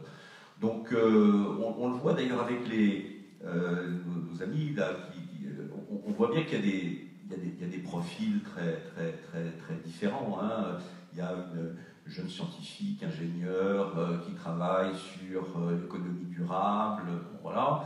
Il y a notre ami, là, lui, qui est complètement sur les circuits connectés, la façon de rendre service, il est sur un marché très particulier. Puis on a un poète, là, en bout de ligne, qui a inventé un truc auquel personne n'avait pensé avant, parce que notre ami ingénieur, notre ami, c'est des choses qu'on connaît, c'est des marchés qu'on a identifiés, mais le réveil qui sent bon, il est le premier sur sa ligne. Donc les secteurs porteurs, c'est ceux dans lesquels on peut arriver assez naturellement et surtout dans lesquels on se sentira bien, mais ça n'empêche pas d'avoir des idées et d'avoir des bonnes idées. On peut aussi surfer à vous parliez des effets de mode, mais on peut aussi profiter d'un contexte. J'ai l'impression qu'Enerdigit, vous l'avez fait, parce que demain, les échos sortiront, vous avez la formation en avant-première, un dossier sur la transition énergétique, qui change beaucoup de choses. J'évoquais tout à l'heure le contexte, justement, de la tension sur le réseau électrique français. Finalement, cette conjoncture économique, ce changement de paradigme en termes macroéconomiques, ça vous sert aussi? Tout à fait. Alors voilà, c'est ça, c'est la rencontre entre une idée, mais surtout une idée qui apporte quelque chose, qui répond à un besoin. Il faut rester en phase avec le monde dans lequel on évolue, quoi, en fait. Ouais. Je crois que dans les smart grids, moi quand j'ai commencé, j'avais plein d'idées. Et puis celle-là, elle reste parce qu'elle est d'actualité, parce que le réseau en a besoin et parce que c'est quelque chose qu'on peut appliquer demain. Et donc les idées futures, on les gardera pour le futur. Ça illustre une idée importante, c'est le fameux time to market, quoi. C'est-à-dire que cette boîte n'aurait peut-être pas décollé aussi fort il y a 5 ans qu'en 2016-2017. Ça aurait été plus compliqué. Voilà. Au-delà, il y a le projet de départ, il y a l'ambition que l'on porte dès le départ, et puis ensuite il y a les réalités du marché. Et bien souvent, on est obligé de donner quelques petites inflexions. Est-ce que le projet que vous portez aujourd'hui, c'est exactement le même que celui que vous portiez au tout début de l'aventure? Et si vous avez dû procéder à des petits ajustements de cap, quels ont-ils été? Johan? L'ADN de l'entreprise tel qu'il est aujourd'hui, c'est vrai que c'était déjà cet ADN-là au départ. Après, comme on s'attache nous sur une innovation d'usage, on est obligé en fait de transformer et d'améliorer la solution. Oui, parce que le vrai patron, c'est le client. Voilà. Exactement, en fait, c'est nos utilisateurs. Donc quand aujourd'hui, vous demain, vous avez l'application dans les mains, ou quand vous allez sur notre site internet, c'est vous qui allez nous dire c'était compliqué, ou j'ai pas compris, j'ai pas réussi. Et on va devoir, nous, justement, améliorer la solution en tenant compte de vos retours. Donc finalement, à la partition de départ, on améliore les notes au quotidien avec ces retours utilisateurs. On va aussi du coup transformer ou améliorer la solution en fonction de nos clients professionnels. Quand aujourd'hui on va voir un Système U, un Leclerc, un Auchan, un Leroy Merlin, c'est des entités, comme on disait, qui ont une certaine puissance et ils sont à même, eux, de maîtriser vraiment leur marché, de maîtriser leurs problématiques. Donc quand ils nous donnent une info ou quelque chose qui va impacter notre activité, on se doit d'en tenir compte pour justement, encore une fois, répondre à leurs problématiques et améliorer notre solution. Donc c'est toujours cette recherche d'améliorer les problématiques utilisateurs, clients et toutes les problématiques du marché. Bénédicte, il y a eu des pivots, des inflexions de cap? Il y a eu des pivots, on va dire depuis le départ, de plusieurs ordres, à la construction du projet pour lui donner un côté plus, on après, au fur et à mesure des rencontres clients, de ce qui était remonté, de ce qu'on mettait en place. Là, il y a eu toutes sortes de pivots, plus ou moins gros, plus ou moins forts, mais voilà, au contact du client surtout. Et vous, Guillaume? À la première minute de la création, oui, il y a des milliers de pivots, plus petits, il y a d'autres plus gros sur la stratégie du produit. Citez-nous-en concrètement un ou deux. Un concret produit, c'est simple. Nous, on développe, comme vous l'avez compris, une gamme de parfums. Donc, on attend les retours feedback en fonction de qui aime quoi. Et on développe des nouveaux parfums. Donc, on va parfois plus vers la naturelle. Donc, avec Nature Découverte, on vient de développer une gamme 100% naturelle exclusivement pour eux. Voilà, c'est des petits pivots produits où on change des gammes de ce qui existait déjà. Après, des pivots stratégiques, c'est sur la suite. Sur le plus long terme, en termes de produits, qu'est-ce que sera le produit de demain, qu'est-ce que sera l'entreprise de demain, qu'est-ce que sera le marché de demain, parce qu'on s'attaque plutôt à l'Asie, aux États-Unis. Tout ça, ça ne saurait que se doit d'être cohérent avec ce qui se passe en direct et avec les marchés qui testent tous les jours, parce que finalement, on apprend tous les jours à comprendre la subtilité de ces marchés B2C qui est d'autant plus difficile. Et en plus, hardware, on a du produit, donc là, on ajoute une couche de difficulté. Et ça, en effet, il faut faire des choix et on fait des pivots quasiment quotidiennement. Alors, vous êtes sur des métiers très différents, mais il y a quand même déjà aussi encore un nouvel invariant dans vos témoignages, c'est-à-dire une très grande sensibilité, une très grande réceptivité, une très grande attention à tout ce qui vous remonte de votre client, de votre client final, et de vos partenaires, qui sont aussi des clients d'une certaine manière industriels ou dans le retail. C'est quelque chose d'essentiel, effectivement, d'être toujours envahi là-dessus. On est aussi dans des univers où il y a de plus en plus de données sur ces clients. Alors comment est-ce que vous gérez cette injonction contradictoire? On a de plus en plus de données, on peut même passer pratiquement en mode prédictif. Et puis de l'autre côté, il faut que l'expérience soit toujours plus simple, parce qu'il y a une attente fondamentale, justement, une demande fondamentale de simplicité de l'expérience. Comment est-ce qu'on navigue entre ces deux écueils? Johan? C'est vrai que la question de la data et de la donnée est hyper importante, d'autant plus aujourd'hui sur finalement la sphère du numérique. Si on reste sur notre cas concret, aujourd'hui à l'utilisation du service, des données qu'on va utiliser, par exemple, c'est toutes les données de géolocalisation. C'est de vous permettre de visualiser les annonces de livraison disponibles en fonction de votre point actuel. Aujourd'hui, le service est disponible à Nantes, Rennes et Angers. Donc, si vous êtes à Nantes, vous verrez les livraisons de Nantes. Si vous êtes à Angers, vous verrez les livraisons disponibles à Angers. Donc nous, c'est ces données-là qu'on va utiliser. Après, dans la gestion et le traitement de ces données, il y a des cadres légaux qu'il faut également respecter, ne serait-ce que sur les données personnelles. Donc ça, c'est des éléments qui sont finalement... C'est un peu plus contraint en France que sur d'autres marchés, il faut être très clair là-dessus. On est fort en France pour légiférer, donc c'est vrai que c'est super important. Mais on se doit aujourd'hui de rester dans ce cadre légal, d'autant plus aujourd'hui, on commence nous à avoir des remontées ou autres, des gens qui nous posent la question de comment vous faites de la livraison alors que vous n'êtes pas des professionnels et que les gens qui font ces livraisons ne sont pas des professionnels. Et bien en fait, on est sur une zone qui est un peu grise, mais c'est quelque chose qui fonctionne, qui peut fonctionner aujourd'hui, qui fonctionnera peut-être ou peut-être pas demain. Et du coup, on se doit de proposer des solutions pour justement faire passer cette zone grise à une zone blanche. Bénédicte, comment, quand on est sur un univers aussi technologique, avec derrière de l'industrie très lourde, des réseaux tout aussi lourds, comment est-ce qu'on s'efforce d'atteindre ce grade de la simplicité, comme l'a résumé le philosophe Gilles Lipovetsky? C'est une des attentes du moment.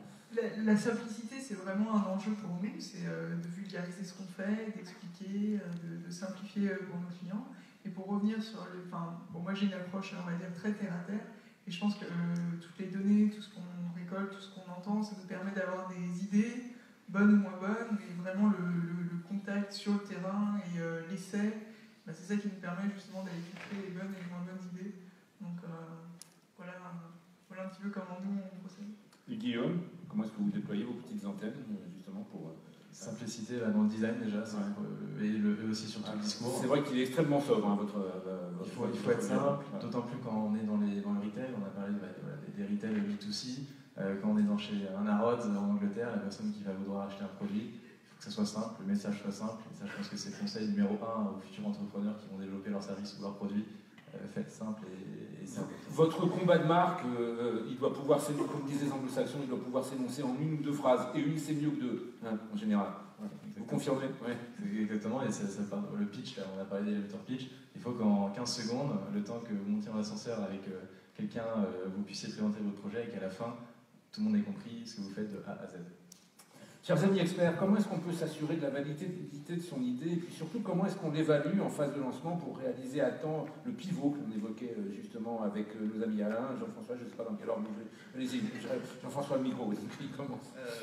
Alors, il y a beaucoup de choses qui ont été dites, juste quand même une petite précision, nos amis témoins sont sur des secteurs très liés au numérique, c'est certainement pas le cas de tous les projets des personnes qui sont dans cette salle, pour autant, ce qui vient d'être dit est valable pour tout type de création et de projet. Donc ce n'est pas uniquement lié à des projets qui sont très fortement liés à la notion de numérique. Alors, sur la question qui est posée sur la validité du projet, bien entendu, on l'a dit tout à l'heure, ça doit correspondre à un besoin exprimé ou un besoin potentiel. Quand le besoin est exprimé, ça a aussi été dit, donc facile, c'est se différencier, savoir se positionner sur un marché où il y a déjà des concurrents, où il y a déjà des acteurs. Ça, c'est un point important. Hein. S'il n'y a pas de concurrence, ça doit non pas forcément vous rendre exagérément optimiste, mais au contraire vous adresser un warning. Peut-être qu'il n'y a pas de marché, en fait. Voilà, exactement. Donc c'est comment moi je trouve ma place en me différenciant. Se réveiller le matin avec un réveil, c'est vieux. Ce que fait Sansorak, c'est nouveau. Porter donc aussi, on l'a dit un petit peu, Alain le précisait dans son intervention tout à l'heure, la durabilité du marché. Est-ce qu'on est sur une tendance de fond ou est-ce qu'on est sur quelque chose d'éphémère? Ça existe quand même, les tendances éphémères. Répondre à un besoin structurel ou à un besoin conjoncturel. Je ne dis pas qu'il ne faut pas y aller, hein. Ce que je dis juste, c'est que ce n'est pas les mêmes réponses. Et puis, quand on analyse ce qui a été dit d'ailleurs par nos amis témoins, ils écoutent leurs clients, ils écoutent leur marché, ce qui leur permet d'ajuster, de peaufiner et de mieux répondre aux besoins. Donc, deuxième conseil, être agile, s'adapter à son marché très très vite, beaucoup de réactivité, une capacité à écouter, à comprendre et à agir. Agir, y compris parfois en remettant en cause son projet. Il y a une terminologie à la mode dans l'univers Internet, c'est « fail fast », échouer rapidement, voilà, et sachez vous plier. Alain Bollet, votre analyse sur ces questions, sur cette problématique du pivot potentiel? Oui, je pense qu'à la fois ceux qui ont créé leur entreprise et puis votre ami ont dit ce qu'il fallait dire sur le sujet. Hein. Quand vous prenez Blablacar, quand vous prenez Criteo, voilà deux entreprises qui ont été obligées de changer de modèle économique très très vite. Blablacar, ça ne fonctionnait pas, ça ne marchait pas. Bon. Surtout quand ça s'appelait covoiturage.fr. Voilà. Surtout quand ça s'appelait covoiturage.fr, mais ils avaient du mal à trouver le client. Voilà, c'est toujours pareil. Et le vrai coup de génie de créateur de Blablacar, c'est d'avoir remis en question le modèle économique qui était le sien, en disant ça ne fonctionne pas, pourtant l'idée quelque part, je sens qu'elle est bonne, mais ça ne fonctionne pas. Il a tout chamboulé, il a tout revu, et puis maintenant Blablacar, c'est le succès qu'on connaît. C'est une des licornes françaises, hein, c'est une entreprise valorisée. Et il n'y a pas, il n'y a pas d'acquis non plus. C'est-à-dire qu'une fois que l'entreprise est créée, qu'on pense que le modèle économique est consolidé, il faut être, ça a été dit, toujours à l'écoute de son marché, parce que il y a des gens qui vont très vite et parfois plus vite que vous. Moi, prendre cet exemple, c'est parfaitement immodeste, mais j'ai la chance de diriger une agence.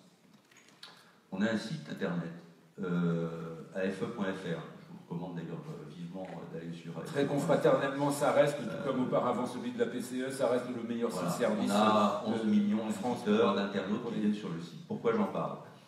Parce que on a eu pendant très très longtemps une espèce de situation de quasi-monopole sur ce sujet, parce qu'on était vraiment les meilleurs. On a été plus ou moins challengé par le public ou le parapublic, mais voilà que maintenant on a des secteurs émergents dans le privé qui viennent sur notre terrain, sur le terrain de l'expertise. C'est très sain, hein, mais je peux vous dire que pour nous, ça nous oblige à accélérer sérieusement la mise en cause de notre modèle. Donc il n'y a pas de succès assuré. Et c'est simplement en s'adaptant en permanence au marché, parfois en essayant de l'anticiper quand c'est possible, qu'une entreprise peut se développer dans de bonnes conditions. Bienvenue, nous sommes à l'ère de l'hyper-compétition sur tous les marchés. Aux Échos, vous êtes bien placé pour savoir aussi que... Je vous rappellerai hors antenne, fallait. chers amis. Accessoirement, il y a une théorie de biologie évolutive qui maintenant est adaptée dans le monde économique, c'est l'hypothèse de la reine rouge, c'est une référence à Lewis Carroll, c'est le pays où il faut courir pour rester à sa place. Voilà, ça on retrouve ça sur tous les marchés. Alain, une question qu'on se pose souvent quand on est en train de préparer son projet de création d'entreprise, c'est est-ce que je dois parler de mon projet ou est-ce que ça va me mettre en péril? Voilà. Je sais qu'on partage à peu près la même vision des choses, mais allez-y, faites passer le message. Oui. Il faut en parler. Il ne faut pas rester enfermé sur... alors ça, c'est un vrai défaut qui est bien compréhensible. Quand on a une très bonne idée, c'était déjà le cas à l'école, on a peur qu'on vous la pique. Alors on est penché sur sa copie, on met le bras comme ça et on écrit en disant il ne faut pas que si mon voisin va copier, il va avoir... Bon, donc, en plus, on a une culture française qui n'est pas très collective. Voilà, donc c'est pas comme ça qu'il faut fonctionner. Il faut d'abord en parler largement à ses proches, à sa famille. Il faut échanger sur le sujet et ne pas hésiter à établir une controverse sur le projet, voilà, à s'ouvrir à l'extérieur.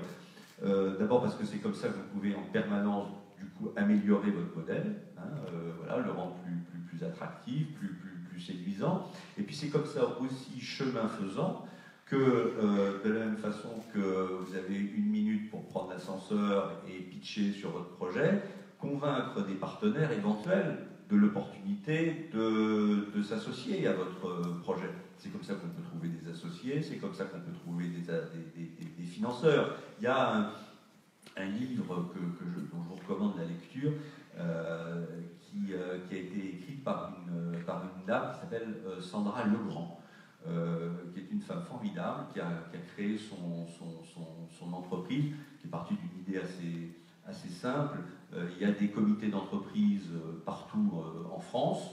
Tous ces comités d'entreprise font appel à un certain nombre de prestataires pour organiser un certain nombre de choses, mais il n'y a pas d'unité centrale qui permette de réunir les comités d'entreprise les uns avec les autres et avec des prestataires obtenir des économies d'échelle qui permettent de gagner plus d'argent à la fois au bénéfice des comités d'entreprise et puis pour la boîte que je crée. Bon. Et elle a écrit un livre qui montre la course d'obstacles qui est celle du créateur d'entreprise quand il est sur la voie de son lancement. Mais un des premiers conseils qu'elle donne et qui est le plus avisé sans doute de tous, c'est de dire moi je n'aurais pas créé mon entreprise si je n'avais pas échangé avec mon environnement, si je n'avais pas pu, au fur et à mesure que mon projet mûrissait, le consolider avec la vie des uns et des autres. Donc, ne restez pas repliés sur votre projet. Ils sont pas très nombreux, hein, les projets qui vont faire l'objet d'un dépôt de marque industrielle, de propriété intellectuelle. Ils sont pas très nombreux, ceux-là. Donc, ceux-là, évidemment, vous avez intérêt à les protéger au maximum. Mais voilà, d'une façon générale, on n'a pas tous vocation à aller à l'INPI pour déposer ce type de projet. En revanche, on a tous en tête l'idée de développer une entreprise autour de tel axe de marché. Et là, encore une fois, plus vous en parlez, mieux ce sera. Et quand vous serez devant votre banquier, ça sera une bonne chose. Et puis, les réseaux d'accompagnement, ils sont là aussi pour vous aider au maximum à mûrir votre projet. Et Dieu sait, ça a été rappelé tout à l'heure, si l'accompagnement est aussi l'alpha et l'oméga de la réussite d'une entreprise qui se développe. On va y revenir d'ici quelques minutes. Au passage, l'ami Sandra Legrand, une amie parce qu'ils sont proches effectivement de nos différents médias, vient de commettre un nouveau livre avec une autre entrepreneur, Evelyne Platnik-Cohen. Ça s'appelle #Ambition. C'est des conseils justement pour ne pas avoir peur de faire grandir vos entreprises. C'est aussi une saine lecture pour cet automne et cet hiver. Jean-François, juste un commentaire parce que je sais que la dimension collective c'est un sujet qui vous est cher, donc je ne vais pas vous priver de la parole. Oui, merci Arnaud. Oui, la dimension collective en effet c'est un sujet qui m'est cher. Ça a été dit d'ailleurs par les élus tout à l'heure sur ce premier plateau. On est ici sur un territoire collaboratif, pour ne pas dire un territoire connecté, et je ne mets pas que du numérique derrière connecté. Faut vous en profitiez au maximum. Les réseaux d'acteurs qui sont rassemblés, on a cité, et j'en suis content, les supporters de la création 44 sur ce territoire de la Loire-Atlantique. C'est une quinzaine de structures majeures de l'accompagnement qui sont à votre service, mais on retrouve aussi ces communautés collaboratives sur l'ensemble des régions. Je vais rebondir 2 petites minutes sur ce que disait Alain tout à l'heure. Une minute. Sur la communication et sur la nécessité de parler de son projet. Oui, je suis complètement d'accord sur cette posture-là. Nous voyons encore des porteurs de projets qui essayent de cacher leur projet et souvent, ils ont beaucoup de mal à le mettre en place. Ça veut dire quand même qu'il y a une relation de cause à effet, challenger son projet et puis surtout convaincre et convaincre. On a cité Blablacar. J'ai aussi une autre casquette professionnelle puisque je suis délégué régional pour les plateformes d'initiative locale des Pays de la Loire. Blablacar a été financé par le prêt d'honneur au tout départ et il a eu beaucoup de mal à convaincre son comité d'engagement. Il avait rencontré d'ailleurs les réseaux bancaires qui il avait encore eu plus de mal à convaincre. Il a pourtant été accompagné par le réseau Initiative qui a osé accompagner ses talents. Vous voyez ce que c'est devenu, mais c'est surtout pour sa capacité à convaincre. Je voudrais revenir avec nos amis entrepreneurs sur le tout début. Alors, plusieurs d'entre vous sont des cofondateurs, c'est-à-dire qu'il y a cette dimension collective, mais qu'est-ce qui vous a donné le déclic de cette aventure entrepreneuriale? Ce n'était pas forcément ce pourquoi vous aviez poursuivi et souvent réussi à rattraper des études. Qu'est-ce qui vous a donné le déclic et pourquoi est-ce que vous avez entrepris à plusieurs? Guillaume? Alors, le déclic, quand j'étais encore isolé à la phase garage, ça a été bien sûr cette mise en avant, ces tremplins d'un des Goliaths. C'était donc Google qui a mis en avant ce projet-là. Ensuite, en effet, l'accompagnement, ça a été cette association, le point clé, le point de départ. Donc, je me suis associé avec Ivan, un Nantais également, que j'avais pu rencontrer sur le territoire. Vos profils respectifs? Alors, qu'est-ce qui vous rend complémentaire? Ivan a 31 ans, donc il est beaucoup plus âgé que moi. C'est un ingénieur des mines, donc a une vision aussi plus business, fait un MBA. Et vous, vous avez fait quoi comme... Et moi, j'ai eu mon bac S, donc voilà. En comparaison, il y a quand même énormément, il y a un gap, et c'est assez complémentaire. Donc l'association, ça a été clé, ça a permis de lancer le moteur de la start-up, d'embaucher très rapidement et de mettre sur le marché le produit. Ça a été le point numéro 1. Et après, au-delà de l'association, ça a été l'accompagnement. Ça, je pense, a été une clé pour nous. Il y a eu le réseau Entreprendre qui nous a accompagnés et qui nous accompagne avec un chef d'entreprise de la région et qui nous a évité de faire beaucoup de bourdes. Donc je pense qu'à tous les entrepreneurs, futurs entrepreneurs, c'est le point clé pour la réussite et l'accélération. L'association et l'accompagnement derrière, c'est nécessaire. Bénédicte, la scientifique, elle est devenue entrepreneur quand? Est-ce qu'elle est devenue en solo? Donc moi, je ne sais pas s'il y a eu vraiment de déclic. J'avais envie d'entreprendre déjà quand j'étais étudiante. Ça vous venait d'où? Il y avait des entrepreneurs dans votre entourage? Oui, dans mon entourage. Souvent, ça se fait par capillarité, comme ça. Ouais. C'est vrai. Du coup, ça donne un peu l'exemple, ça démystifie sûrement un petit peu l'expérience. Donc pour moi, ça va, on va dire, un peu dans la continuité de ma vie professionnelle d'avant. Et puis je pense le temps. À un moment donné, on se dit, ok, il y a plein d'idées, maintenant je prends le temps de les pousser, de faire un projet avec ces idées-là.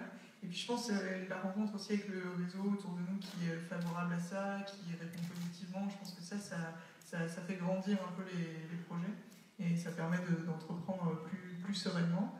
Et donc on a parlé des réseaux d'accompagnement, mais même avant, le réseau personnel, professionnel qu'on a autour de nous, il ne faut pas hésiter à lui parler de son idée, à prendre les conseils ou pas d'ailleurs, et à s'enrichir un peu de tout ça. Et personne ne vous a dit, grand classique français également, ça ne marchera jamais? Tu devrais rester salarié Mais je pense qu'il y en a beaucoup qui le disent, et ça fait partie du jeu, et puis en même temps c'est aussi avec des confrontations aussi comme ça qu'on construit notre idée, notre engagement, notre détermination. Donc c'est important quand quelqu'un vous dit non mais ça ne marchera jamais, de se dire non mais si ça a marché, mais pourquoi ça a marché, et puis je te lâche pas, je vais te convaincre que si ça a marché. Même pas peur. Même pas peur. J'ai éteint mon micro. Voilà. Ça c'est un véritable écueil, ce que souligne Bénédicte. Parce que comment on peut faire la distinction entre ce qui relève de la persévérance, ce qui relève de l'obstination et ce qui relève de l'aveuglement. Et de l'intuition, si vous me permettez d'ajouter un terme important. Enfin, jusqu'où un porteur de projet doit aller, doit-il croire dans son projet pour pousser les limites et le faire aboutir. Parce que ce que disait Bénédicte, là, ça m'a vraiment interpellé. C'est-à-dire, il faut écouter les conseils et elle a tout de suite ajouté ou pas.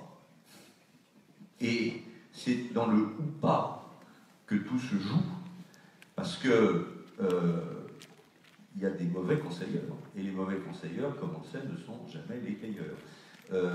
Mais il y a aussi des bons conseilleurs. Donc il y a une frontière, il y a un moment, il y a une limite où il faut savoir jusqu'où on doit aller trop loin dans la création de son projet. Et ça, c'est de mon point de vue l'obstacle le plus difficile, le plus sensible pour le porteur de projet. Voilà. Parce qu'il est confronté à la victoire, il est parfois très seul, et il peut avoir raison tout seul contre les autres, ça s'est vu, et avec de très beaux succès, mais aussi il peut vouloir aller un peu trop loin, et du coup, ça ne fonctionne pas. C'est la part imprévisible de la vie qui a de toute façon et qui restera toujours dans cette aventure. Ce qu'en français on appelle prendre des risques, en anglais on dira take a chance, tenter sa chance. C'est peut-être un peu plus positif. Johan, comment est-ce que vous vous êtes lancé? Et est-ce que vous vous êtes lancé en solo, en duo, en trio? Alors, à titre personnel, l'aventure entrepreneuriale, elle s'est un peu commencée par hasard. En fait, j'étais étudiant également. Étudiant en quoi? En école de commerce à l'IRAC à Nantes. Et j'ai souhaité participer à un concours qui s'appelle la Start-up et dans le pré. Donc, c'est pas la moelle dans le pré, c'est la Start-up et dans le pré, qui se passait à la Pépinière. Karim va vous demander des royalties. Qui se passait à la Pépinière Cœur d'Estuaire à Saint-Étienne-de-Montluc. Et j'y allais, du coup, juste avec l'envie de découvrir un peu comment ça se passait sur ces concours. Et je voulais tester une idée que j'avais, qui était pour le coup totalement différente de Shopopop. Et ce qui s'est passé, c'est que sur ces 2 jours... Donc il y avait un pivot avant même le lancement, en fait, par rapport au... C'était un projet totalement différent, vraiment aucun lien avec Shopopop. C'était juste, moi, je voulais découvrir l'écosystème et voir comment ça se passait. Et j'ai gagné ce concours par le plus grand des hasards, par la plus grande des chances. Et du coup, j'ai continué, on va dire, à chercher et à me dire, tiens, ça m'intéresse de monter une entreprise, comment est-ce que je vais faire, où est-ce que j'y vais? Dans le cadre de mes études, j'ai discuté justement de cette envie d'entreprendre et j'avais un professeur qui connaissait lui-même des anciens étudiants ou des étudiants, qui m'a dit, écoute, voilà, je connais 2 autres personnes qui ont envie de monter une boîte, allez boire une bière, discuter et voyez ce qui se passe. Et c'est comme ça que Shopopop est né en fait. On était 4 du coup, dont un professeur. On a présenté respectivement nos envies, nos motivations, nos idées, et on s'est associés tous les 4 pour monter le projet Shopopop. Alors, aller boire des bières avec modération et ça peut éventuellement devenir une belle histoire. Chers amis experts, est-ce qu'il y a des profils types? Et est-ce que tout de même, au-delà du profil type, on ne tient pas là quand même un élément important de cette génération d'entrepreneurs, c'est-à-dire que la dimension collective? Moi, depuis plus de 15 ans, effectivement, que j'accompagne l'entrepreneuriat, je vois de plus en plus d'aventures qui intègrent cette dimension collective. C'est peut-être une réponse au fait que le monde, le marché est de plus en plus complexe à gérer et que c'est plus facile à plusieurs. Qu'est-ce que vous en pensez? Jean-François et ensuite Alain. Profil type, c'est toujours une question là aussi compliquée à répondre. C'est des questions de 2 euros, c'est un classique des journalistes. C'est classique, mais c'est normal de la poser. Ici, il y a autant de profils que d'entrepreneurs. Est-ce qu'on arriverait à classer dans cette salle des profils types? Peut-être. Je ne suis pas sûr. Ce que nous, on observe depuis les 4 ou 5, les 6 dernières années, quand je dis nous, c'est le réseau des acteurs de l'accompagnement, puisqu'on accompagne plus de 4000, rien que sur ce territoire de Loire-Atlantique, plus de 4000 porteurs de projets tous les ans, donc on a quand même quelques analyses que l'on peut faire. On a deux profils types qui se distinguent et pour des raisons très très différentes. Les jeunes, allez, si vous me l'autorisez, les moins de 30 ans, et puis les moins jeunes, que je placerais autour de plus de 50 ans. Pour des raisons très différentes, les jeunes... Ne me regardez pas quand vous écoutez. Les jeunes, et là on trouve cette dimension de collaboratif et de collectif, souvent d'ailleurs, dans les exemples, en tout cas ce que disait Johan, c'est assez typique de ce qui se passe aujourd'hui pour ceux qui ont entre 25 et 30 ans, c'est plutôt des copains de promo, c'est plutôt lié à des filières entrepreneuriales qui se sont fortement développées dans les grandes écoles, dans les universités depuis ces 8-10 dernières années. Donc on a cette émergence de ces nouveaux profils qui arrivent et qui ont été d'ailleurs accompagnés dans leurs études sur cette logique d'entrepreneuriat. Et là, ils le font plutôt avec des potes, ils le font plutôt avec des copains promo, ils le font avec des gens qui leur ressemblent, qui leur permettent d'avancer plus vite. Ce collaboratif est très clair sur cette typologie de personnes. Et puis, les plus de 50 ans, là, on est beaucoup moins dans le collaboratif, hein, je suis absolument clair dans mon propos, parce qu'on n'est pas sur les mêmes raisons de la création d'activités ou de la création d'entreprises, des fois plus fortement contraints par le retour à l'emploi, par difficile, ou par voilà, une nécessité plutôt de travailler sur son activité plutôt que de travailler sur la dimension du développement d'une entreprise. Des emplois de subsistance avant d'être des entrepreneurs de croissance. Il ne faut pas pour autant, ces profils plus de 50 ans ont fortement besoin d'être accompagnés et d'ailleurs d'être soutenus dans cette démarche de création d'activités. Il y a aussi des pépites sur ces projets-là, il y a aussi de très belles réussites sur ces projets-là. Moi, voilà les deux grands profils que je suis en capacité de ressortir. Là, le reste, c'est plus joli. Alain, sur cette question traditionnelle, sempiternelle, les profils types, et puis au-delà de la dimension collective, parce que je sais que c'est une chose à laquelle vous êtes sensible aussi. Oui, on va parler des jeunes tout à l'heure, là, en arrivant, on était à la queue leu pour arriver sur la tribune, puis il y avait une hôtesse qui était toute mignonne, qui allait nous laisser passer, et puis elle accroche Johan et dit, vous venez faire quoi là et Johan dit, bah, moi je vais intervenir, et je la voyais, elle était un peu sceptique, et comme il y avait notre petit copain là qui était à côté, je dis non, mais je suis venu avec mes deux jeunes enfants, donc, et là, elle les a laissés passer. Voilà, le réseau, voilà, ça fonctionne. Donc, les profils types, vous avez fait une analyse un peu sociologique du marché. Là. Moi, je voudrais aller sur des critères qui sont plus personnels. Le profil type, c'est d'abord celui de quelqu'un qui est prêt à consacrer un investissement personnel très très fort dans le temps, dans l'énergie sur son projet.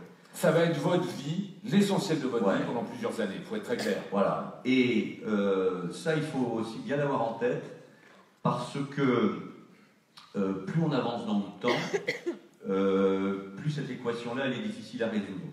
Pourquoi ? Parce que quand on sort du lycée, quasiment, son école de commerce, son école d'ingénieur, qu'on n'a pas femme, mari, enfant, emprunt à rembourser pour l'appartement ou la maison, bon bref, qu'on est libre quelque part, on est prêt à s'engager très très très fortement, très très durablement, 24 heures sur 24, sur son projet. Quand on avance un peu dans le temps, c'est évidemment plus difficile parce que l'équation, elle est composée de toutes ces données qui font que les choses sont moins simples. Donc, il faut savoir que le profil type de l'entrepreneur, c'est le profil de celui qui est prêt à aller 7 jours sur 7, 24 heures sur 24 sur son terrain et être obsessionnel sur son terrain. Voilà, et donc cette capacité à concilier la vie personnelle et la vie professionnelle, je crois que en phase de lancement et après, il faut arbitrer très très fortement, et notamment avec son conjoint quand il est partie prenante du sujet. Bénédicte et Joanne, je crois que ça vous fait réagir. Allez-y. Oui, je voulais juste réagir parce que c'est vrai que c'est un peu le modèle type. Alors bon, moi j'ai 30 ans, alors je ne sais pas trop si je suis encore dans le critère ou pas.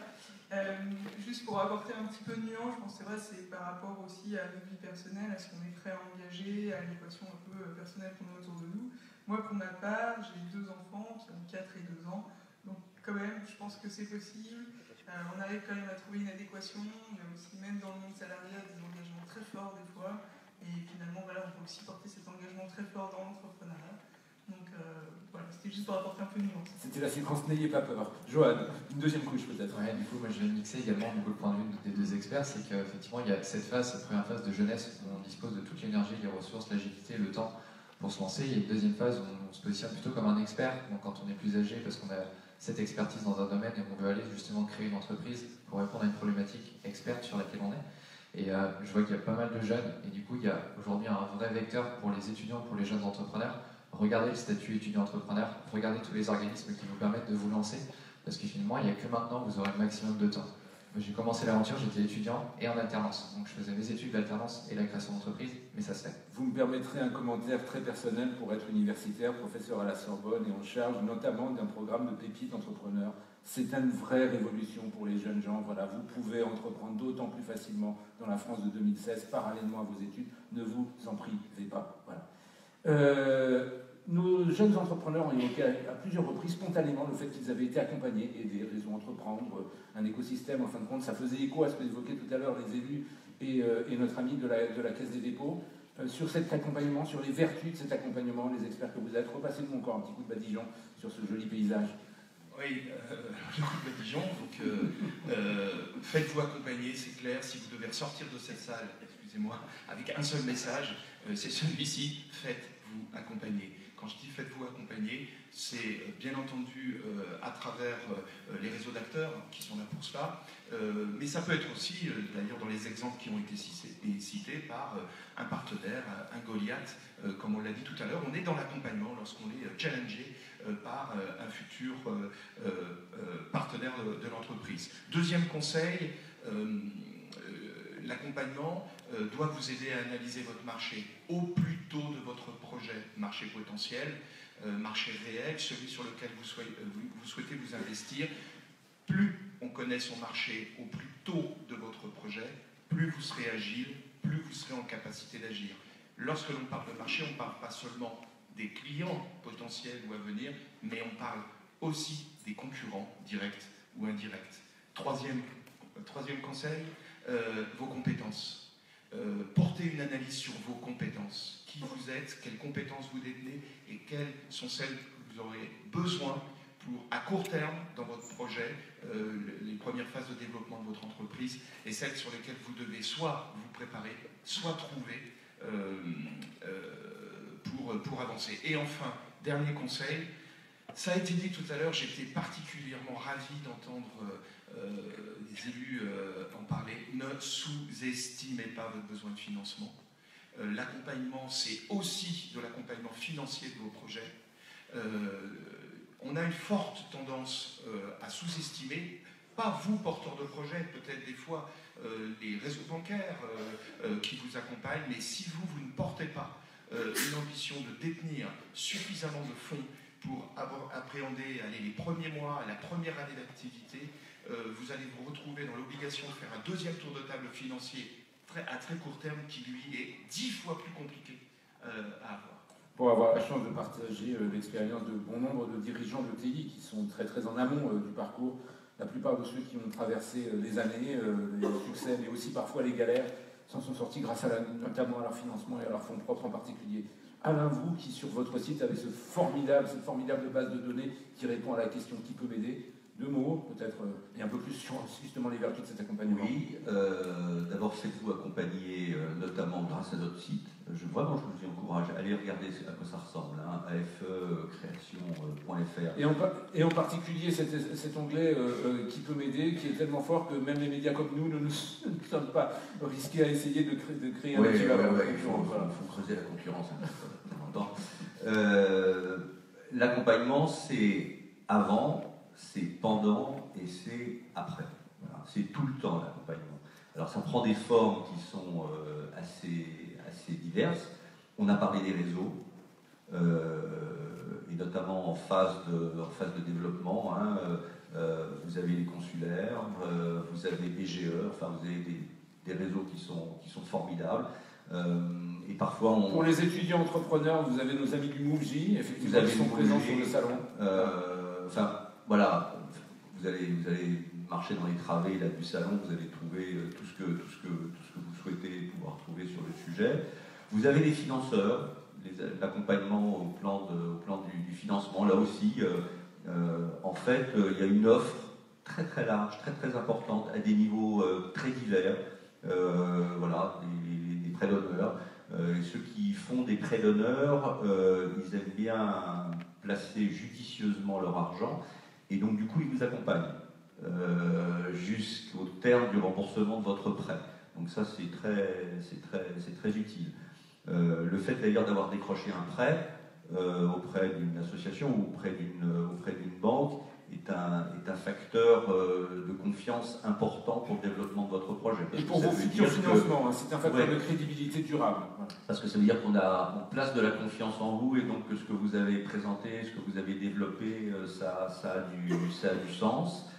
Et puis, je cite un réseau qui est très intéressant, c'est le réseau des experts comptables.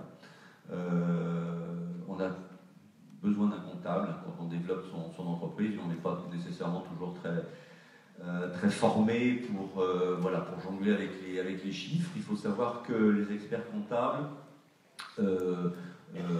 sur la base du bénévolat, ont mis en place un système qui s'appelle Business Story et qui offre 3 rendez-vous offerts par un expert comptable quand vous démarrez sur votre projet, ou vous êtes balbutiant dans votre projet, ou vous voulez conforter votre business model avant d'aller le présenter aux banquiers. Enfin bref, vous avez les experts comptables. Donc vous avez une panoplie extrêmement large, extrêmement importante de réseaux divers qui sont à votre disposition.